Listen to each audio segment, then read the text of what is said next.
ونسلم على المصطفى المجتبى المرتضى صاحب الجود والعطاء منبع العلم والفضل والرحمة والسخاء وعلى آله والنقى مصابيح العلم والهدى أما بعد فأعوذ بالله من الشيطان الرجيم بسم الله الرحمن الرحيم يا أيها الذين آمنوا بالله ورسوله وقال الله ولله المثل الأعلى صدق الله العظيم وبلغنا الرسول النبي الأمي المكين المجيد الرؤوف الرحيم. حمد و ثنا کے بعد عزیزان گرامی قدر، جیسا کہ معلوم ہے کہ وفد رحمانی دا ڈیوائن ڈیلیگیشن کے عنوان سے ہمارے مسلسل خطابات ہو رہے ہیں. سو آج کا خطاب جمعہ بھی اس کا تسلسل ہے.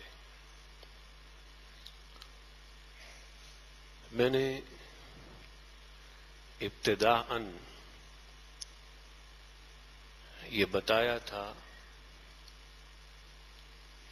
کہ اس کائنات میں اور اس دنیا میں دو طرح کے وفد ہوتے ہیں.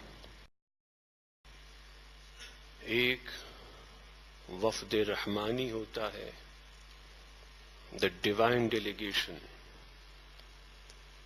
اور نمبر دو وفد انسانی، دا ہیومن ڈیلیگیشن. پھر وفد ربانی کی بھی علامات ہیں، نشانیاں ہیں،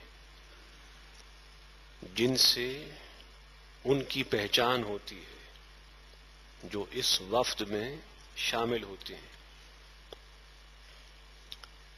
اور وفد انسانی، ہیومن ڈیلیگیشن کے بھی سائنس ہیں، علامات ہیں، جن سے ان لوگوں کو پہچانا جاتا ہے ڈیلیگیشن اور شریک ہوتے ہیں. ان علامات میں سے جن سے وفد ربانی ڈیوائن ڈیلیگیشن کی پہچان ہوتی ہے، ایک علامت میں نے بتائی تھی قیام اللیل، نائٹ ورشپ یا صلاۃ اللیل، نائٹ صلاح. رمضان المبارک کی آمد ہے اور بہت جلد انشاءاللہ رمضان المبارک میں ہم داخل ہونے والے ہیں. سو آج کا ٹاپک رمضان المبارک کی تیاری ہے.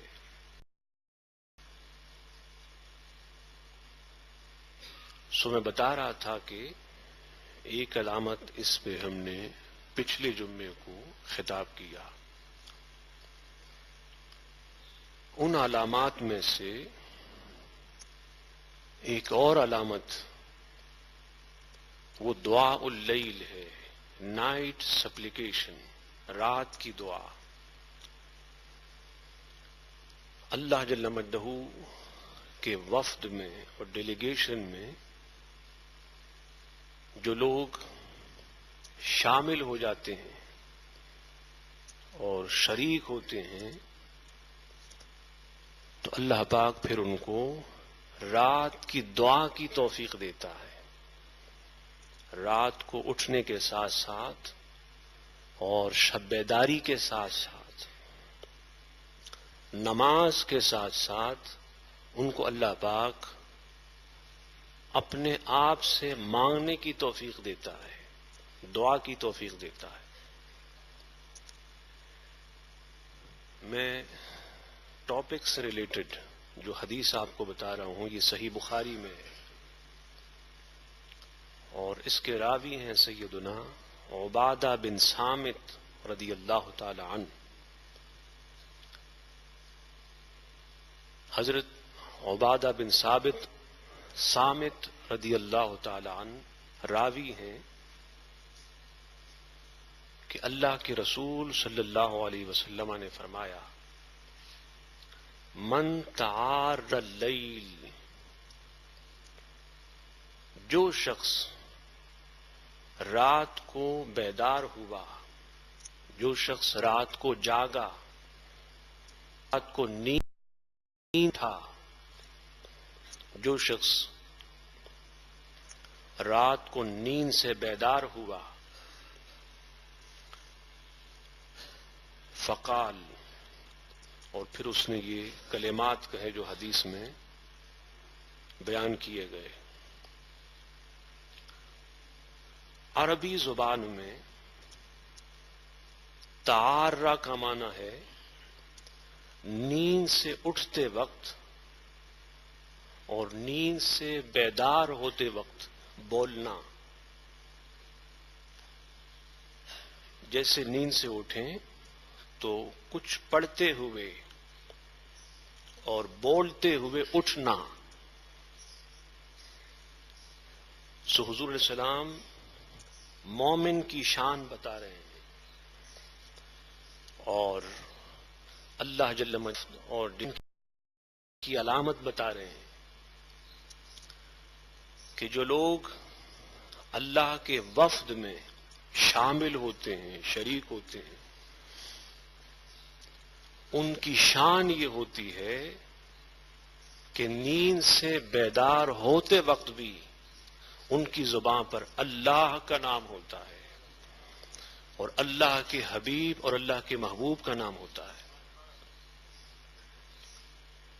یہ حفاظ بیٹھے ہیں, یہ جانتے ہیں کہ جب رات سوتے وقت آدمی قرآن پڑھتا ہے, کوئی سورت پڑھتا ہے اور پڑھتے پڑھتے سو جاتا ہے تو عموماً ایسا ہوتا ہے کہ جب آنکھ کھلتی ہے اور آدمی بیدار ہوتا ہے تو زبان پر وہی تلاوت اور وہی سورت ہوتی ہے. یہ مشاہدہ ہے. اور مفتی اعظم ہند رضی اللہ عنہ نے اس کو یوں بیان کیا, فرمایا میں سو جاؤں یا مصطفیٰ کہتے کہتے اور کھلے آنکھ صلی علی کہتے کہتے. یعنی عاشق کی شان یہ ہے کہ وہاں آنکھ کھلی اور آنکھ کھلتے ہی بیدار ہوتے ہی زبان پر صلاۃ و سلام جاری ہوا اور درود و سلام کا نذرانہ وہ اپنے محبوب کی بارگاہ میں پیش کرنے لگا. اس لیے حضور علیہ السلام چونکہ افصح العرب ہیں, حضور علیہ السلام نے اپنی گفتگو میں جن الفاظ اور کلمات کا انتخاب کیا اس کا جواب پوری عربیت میں تاریخ میں نہیں ہے. حضور چاہتے تو تعارہ کے بجائے قامہ کا لفظ بھی بول سکتے تھے, قام من اللیل. اگر بتانا ہوتا کہ صرف نیند سے بیدار ہوتے, یہ بتانا ہوتا تو استیقظ کا معنی ہوتا ہے نیند سے بیدار ہونا. لیکن حضور علیہ السلام نے نہ قامہ استعمال کیا جس کا معنی ہے اٹھنا، نہ استيقظ جس کا معنی ہے نیند سے بیدار ہونا، جاگنا۔ حضور نے تعارّ کا لفظ استعمال کیا جس کا معنی ہے بولتے اور پڑھتے اٹھنا۔ مومن کی شان یہ ہے کہ جب آنکھ کھلتی ہے اور بیدار ہوتا ہے تو آنکھ کے ساتھ ساتھ اس کی زبان، اور زبان پر اللہ کا ذکر ہوتا ہے اور اللہ کے رسول کا تذکرہ ہوتا ہے۔ بعض علماء نے لکھا کہ تعارّ کا جو اوریجنل فارم ہے اور مادہ اور اصل ہے وہ ہے عرار، اور عرار کے معنی ہوتے ہیں دھیمی اور آہستہ آواز، اور پھر اس کو استعمال کیا گیا بیدار ہونے کے لیے، جاگنے کے لیے۔ سو اس میں ایک اور علامت بیان ہوئی، اور وہ یہ ہے کہ جب مومن رات کو بیدار ہوتا ہے اور خواب سے اٹھتا ہے تو وہ دھیمی انداز میں اور بہت آہستہ اللہ اور اس کے رسول کا نام لیتا ہے۔ اس وقت بھی محبوب یاد میں مگن ہوتا ہے۔ حضور نے فرمایا کہ من تعارّ من اللیل، جو رات کو بیدار ہوا، رات کو اٹھا، فقالا، اور رات کو اٹھ کر اس نے یہ دعا پڑھی اور کہا کہ لا الہ الا اللہ وحدہ لا شریک لہ، کہ اللہ کے سوا کوئی معبود نہیں، وہ اکیلا ہے، تن و تنہا ہے، اس کا کوئی شریک نہیں،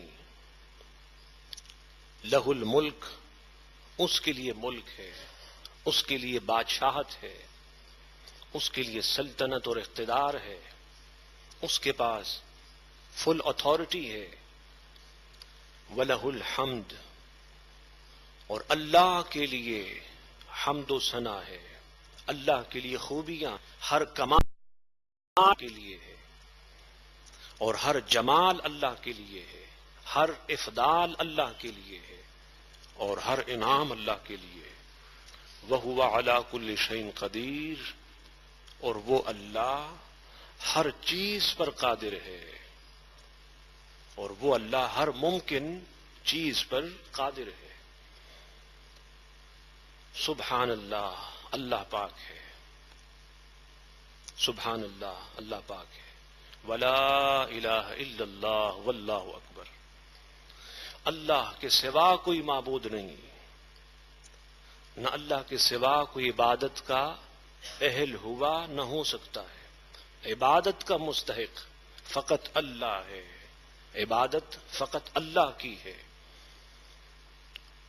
اور فرمایا ولا حول ولا قوت الا باللہ،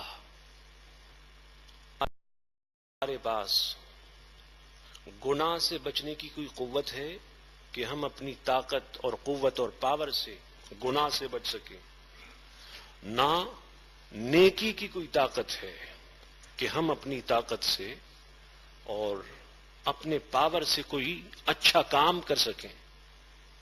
نیکی کی طاقت بھی اللہ سے ہے، اور گناہ سے بچنے کی توفیق اور گناہ سے بچنے کی طاقت بھی اللہ جل مجدہ کی ذات اور مدد سے ہے۔ فرمایا ثم قال رب اغفر لی، یہ دعا پڑھ کر پھر یہ دعا مانگے کہ مولا مجھے بخش دے۔ او قال ثم قال ثم دعا استجیب له، حضور نے یہ فرمایا کہ یہ کلمات پڑھ کر پھر اللہ سے دعا مانگے۔ فرمایا استجیبا، رات کی تنہائی میں اللہ کا یہ بندہ جو رات کو اٹھ کر اللہ کی یاد میں مصروف و مشغول ہے، جس کی زبان یاد الہی سے تر ہے، جس نے رات کی تنہائیوں میں، رات کی خلوتوں میں، جبکہ پوری دنیا محو خواب ہے، پوری دنیا سکون کی نیند سو رہی ہے، ہر طرف خاموشی ہے، اللہ کا یہ بندہ تن و تنہا خلوت میں رات کی تنہائی اور تاریکیوں میں اٹھ کر دعا مانگتا ہے، حضور نے فرمایا استجیب لہ، اس کی دعا قبول ہوتی ہے۔ اب حضور علیہ السلام نے یہاں دعا کے آداب بتائے ہیں۔ سب سے اللہ کی تعریف، اللہ کی ثنا، اللہ کی خوبیاں بیان کرنا، اللہ کے صفات کا تذکرہ کرنا، جو حضور علیہ السلام نے ان کلمات میں آپ کو بتایا کہ لا الہ الا اللہ وحدہ لا شریک لہ لہ الملک ولہ الحمد وہو علی کل شیء قدیر سبحان اللہ والحمد للہ ولا الہ الا اللہ واللہ اکبر ولا حول ولا قوۃ الا باللہ، یہ اللہ کی حمد ہے، اللہ کی ثنا ہے۔ اور پھر جہاں اللہ کی حمد ہوتی ہے، اللہ کی تعریف ہوتی ہے، وہاں محبوب کی تعریف بھی ہوتی ہے۔ پھر دوسرے نمبر پر حضور پہ درود و سلام ہو، پھر تیسرے نمبر پر دعائے مغفرت ہو، جو رب اغفر لی، مولا مجھے بخش دے، اور پھر چوتھے نمبر پر وہ جو بھی دعا مانگنا چاہے مانگ لے، اسے جو بھی دعا اللہ سے مانگی جاتی ہے وہ قبول ہوتی ہے۔ اس لیے کہ یہ اللہ کی شان سے بعید ہے کہ وہ حضور پہ درود و سلام قبول کر لے اور اپنی تعریف و ثنا قبول کر لے اور بندے کی دعا کو ریجیکٹ کر دے، یہ اللہ کی شان سے بعید ہے۔ اللہ کی ثنا مقبول ہے، حضور پہ درود و سلام مقبول ہے، تو اللہ کے ثنا کے صدقے اور حضور پہ درود و سلام کے صدقے دعائیں بھی مقبول ہو جاتی ہیں۔ یہ حضور کی شان ہے کہ جب دعا کی نسبت حضور کے درود و سلام سے ہوتی ہے تو دعا قبول ہوتی ہے، تو جب دعا کی نسبت صاحب درود و سلام سے ہوگی تو وہ دعا کیوں قبول نہیں ہوگی؟ پھر یہ بھی معلوم ہوا کہ تہجد کے وقت جو دعا انسان مانگتا ہے وہ قبول ہوتی ہے۔ تقریباً ہر شخص کسی نہ کسی ڈیفیکلٹی میں ہے، کسی نہ کسی پرابلم کا شکار ہے۔ لوگوں، تمہارے لیے اللہ پاک نے دروازے کھول دیے، اجابت دعا کے دروازے، قبولیت دعا کے دروازے، اللہ جل مجدہ کی رحمت کے دروازے، اور پھر رمضان میں جنت کے دروازے، آسمان کے دروازے، اللہ کے فضل اور امتنان کے دروازے، اللہ نے سارے دروازے کھول دیے۔ اب جو چاہو اللہ سے مانگ لو، دعا قبول ہوتی ہے۔ تو تہجد کے وقت انسان جو بھی مانگتا ہے، جو بھی دعا مانگتا ہے، اللہ پاک اسے قبول فرماتا ہے۔ اس کے بعد حضور نے فرمایا کہ فَإِن تَوَضَّأَ وَصَلَّى قُبِلَتْ صَلَاتُ، نماز کے بعد اور دعا مانگ لینے کے بعد اگر وہ وضو کر لے اور تہجد کی نماز پڑھ لے، قبلت صلاتہ، اس کی نماز قبول ہوتی ہے۔ لیکن ساتھ ساتھ یہ بھی معلوم ہوا اشارتاً اور کنایتاً کہ اگر رات کو آپ اٹھے اور بیماری کی وجہ سے یا سستی کاہلی کی وجہ سے نماز نہ پڑھ سکے تو یہ دعا ضرور پڑھا کریں تاکہ اس دعا کا فیض حاصل ہو۔ وہ لوگ جو معذور ہیں، نماز نہیں پڑھ سکتے، ان کی کنڈیشن ایسی ہے، بیماری ایسی ہے، انہیں بھی چاہیے کہ وہ رات میں اس دعا کو پڑھا کریں۔ وہ خواتین جن کے خاص دن ہوتے ہیں، جن دنوں میں وہ نہ نماز پڑھ سکتی ہے نہ روزہ رکھ سکتی ہے، وہ بھی اس دعا کو پڑھا کریں تاکہ اس دعا کا فیض انہیں بھی حاصل ہو۔ اور بالخصوص میں آپ کو میسج دے رہا ہوں رمضان کے لیے، یہ دعا انشاءاللہ آپ کو جامع مسجد سے مل جائے گی، اور جامع مسجد کے ویب سائٹ پر اور فیس بک پر یہ دعا آ جائے گی، سب یاد کر لیں۔ اور جب بھی سحری ٹائم اٹھیں تو سب سے پہلے یہ دعا پڑھا کریں، اور یہ دعا پڑھ کر پھر حضور پہ درود پڑھ کر پھر اپنی حاجت اور اپنی مراد اللہ سے مانگا کرے. اللہ دینے والا ہے، اللہ عطا کرنے والا ہے، ہر مشکل کو دور کرنے والا ہے، ہر تکلیف کو دور کرنے والا ہے، ہر مراد و مقصود کو حضور کے وسیلے سے پورا کرنے والا ہے. حضور کے نالین پاک کے تصدق سے آپ کو اللہ ہر مشکل سے نکالے گا، ہر تکلیف سے نکالے گا. اس وقت دعا قبول ہوتی ہے سحری ٹائم میں، عام راتوں میں بھی دعا قبول ہوتی ہے، اور پھر سحری ٹائم ہو، پھر رمضان ہو، تو دعا کی قبولیت کے امکانات اور زیادہ ہو جاتے ہیں. اپنے لیے بھی دعا مانگیں، پوری امت مسلمہ کے لیے دعا مانگیں. اور سحری ٹائم کے علاوہ افطار ٹائم، اس وقت بھی دعا مانگا کریں. چاہیں تو یہ دعا بھی ایک بار اس وقت بھی پڑھ سکتے ہیں. سحری ٹائم کے علاوہ افطار ٹائم بھی یہ دعا پڑھ سکتے ہیں.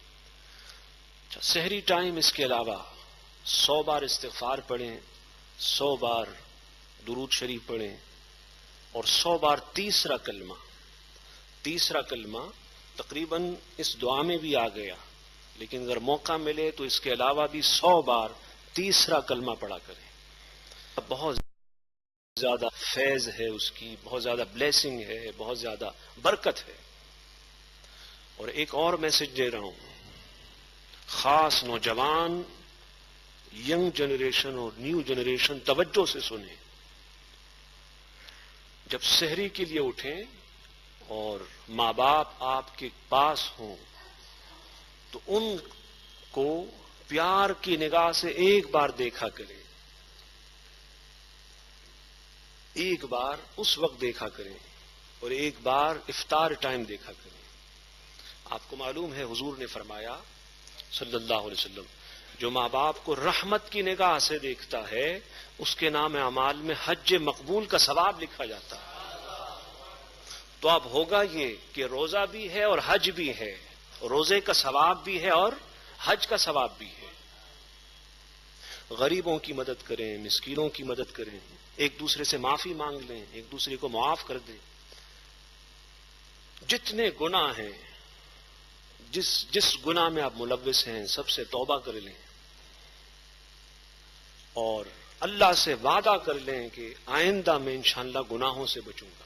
قرآن کی تلاوت کی کثرت کریں، درود و سلام کثرت سے پڑھیں، نماز فرض جماعت سے پابندی سے پڑھا کریں، تراویح کبھی ناغا نہ ہو، کبھی ناغا نہ ہو.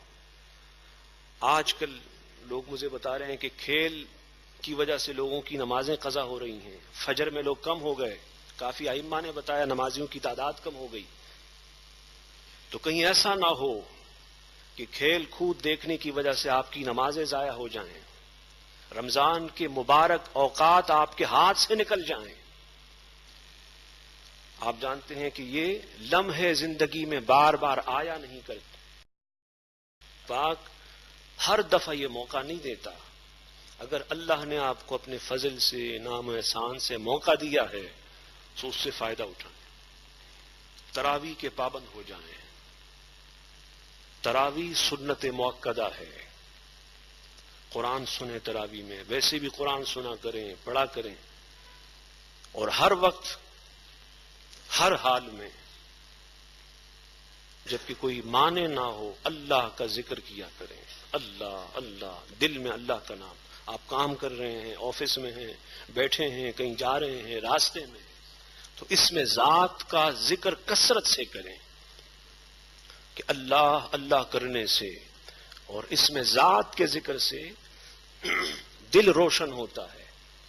اور جب دل روشن ہوتا ہے تو پھر اللہ پاک اس انسان کو اپنے وفد میں شامل کرتا ہے، پھر بائیں دل میں شامل ہو جاتا ہے. سو رمضان کا مہینہ آپ کے لیے غنیمت ہے. آپ وفد انسانی سے نکل کر وفد رحمانی میں شامل ہو جائیں. آپ ہیومن ڈیلیگیشن سے نکل کر ڈیوائن ڈیلیگیشن میں شامل ہو جائیں. میں نے بتایا تھا کہ ڈیوائن ڈیلیگیشن کا انجام جنت ہے، اس کی ڈیسٹینیشن جنت ہے، اس کا ٹھکانہ اور اس کا ماوا اور منبع جنت ہے. اور جنت میں اللہ اور محبوب کا دیدار ہے۔ اللہ پاک عمل کی توفیق عطا فرمائے۔ وما علینا الا البلاغ۔